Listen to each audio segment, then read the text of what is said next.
Why does your scanner show the P0947 engine code? What does it mean?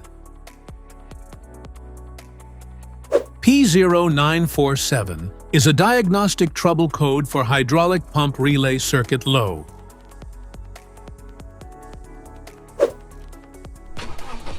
The P0947 engine code, or indicate the vehicle's computer has detected an abnormally low voltage reading in the circuit that controls the hydraulic pump relay.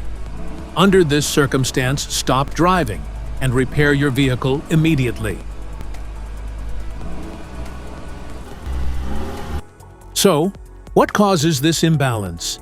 Here are the most common culprits. This error can be caused by these possible faults in your vehicle.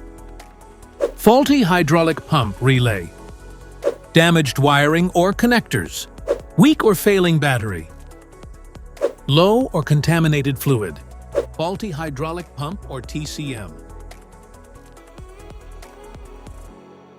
Each DTC code corresponds to a specific issue in your vehicle.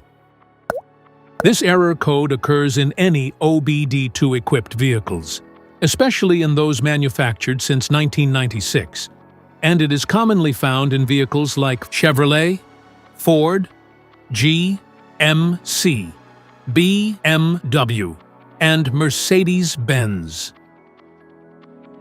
If you want to fix this error code, let us know in the comments section. We will definitely make the video on your demand. If you like this video, don't forget to subscribe to our channel. Thanks for watching.